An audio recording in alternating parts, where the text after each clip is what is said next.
তবে কি বিদায় ঘণ্টা বেজে গেল আওয়ামী লীগ আমলে শপথ নেয়া রাষ্ট্রপতি শাহাবুদ্দিনের? হঠাৎ করে কেনই বা রাষ্ট্রপতির পদ ছেড়ে দিচ্ছেন তিনি? বাংলাদেশের রাষ্ট্রপতিকে ঘিরে 22 জুলাই বুধবার থেকে এমন বিভিন্ন প্রশ্ন ভেসে বেড়াচ্ছে দেশ জুড়ে। সামাজিক মাধ্যম বা পত্রপত্রিকায় রাষ্ট্রপতি শাহাবুদ্দিনকে ঘিরে প্রকাশিত হচ্ছে নানা ধরনের নিউজ।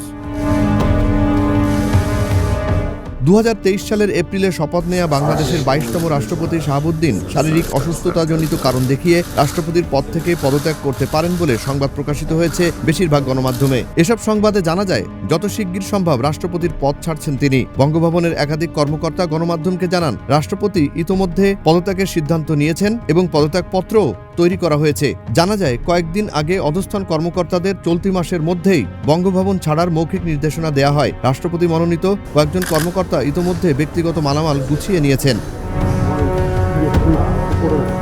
বঙ্গভবনের দায়িত্ব পালনকারী কর্মকর্তা জাতীয় গণমাধ্যমকে জানান, স্যার, দুদিন আগে জানিয়েছেন যে ওরা আমাকে চলে যেতে বলেছে। হয়তো আমার চলে যেতে হবে। তোমরা চলতি মাসের মধ্যেই বঙ্গভবন ছেড়ে যার যার মতো করে চলে যাও। ওরা বলতে কাকে বুঝিয়েছেন এ প্রসঙ্গে জানতে চাইলে কোনো মন্তব্য পাওয়া যায়নি রাষ্ট্রপতির কাছ থেকে। পদত্যাগের পর তিনি কোথায় যাবেন এ প্রসঙ্গে বঙ্গভবন সূত্রে বিভিন্ন গণমাধ্যমে জানা যায়, পদত্যাগের পর গুলশানের নিজ বাসায় অবস্থান করার কথা রয়েছে রাষ্ট্রপতির। পরে চিকিৎসা ও বিশ্রামের জন্য বিদেশে যাওয়ার পরিকল্পনাও রয়েছে বলে জানা যায়। সংবিধান অনুযায়ী রাষ্ট্রপতিকে পদত্যাগ করতে হলে স্পিকারের কাছে পদত্যাগপত্র জমা দিতে হয়। রাষ্ট্রপতির কার্যালয় এ সংক্রান্ত প্রস্তুতি প্রায় সম্পন্ন করেছে বলেও জানায় বিভিন্ন গণমাধ্যম। জাতীয় সংসদের স্পিকার মেজর অবসরপ্রাপ্ত হাফিজউদ্দিন আহমদ চিকিৎসার জন্য থাইল্যান্ডে অবস্থান করছেন, তাই আনুষ্ঠানিক প্রক্রিয়ায় কিছুটা দেরি হচ্ছে। স্পিকার দেশে ফিরলে বিষয়টি চূড়ান্ত হতে পারে বলে জানান সংশ্লিষ্টরা। কি কারণে হঠাৎ করে রাষ্ট্রপতি মোহাম্মদ শাহাবুদ্দিনকে পদত্যাগ করতে হচ্ছে, এমন প্রশ্নের উত্তরে জানা যায়, চলতি বছরের মে মাসে চিকিৎসার জন্য লন্ডনে গিয়েছিলেন রাষ্ট্রপতি মোহাম্মদ শাহাবুদ্দিন।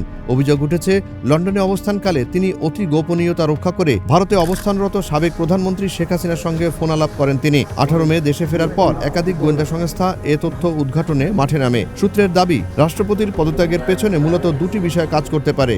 একটি হচ্ছে লন্ডনে উল্লেখিত গোপন আলাপ, অন্যটি এবছরের ডিসেম্বরে শেখ হাসিনার দেশে ফেরার ঘোষণা দেয়া। সব মিলিয়ে সরকারও মনে করছে রাষ্ট্রপতিকে এই পদে আর রাখা সমীচীন হবে না। তবে এ নিয়ে সরকারের পক্ষ থেকে পাওয়া যায়নি সুনির্দিষ্ট কোনো বক্তব্য।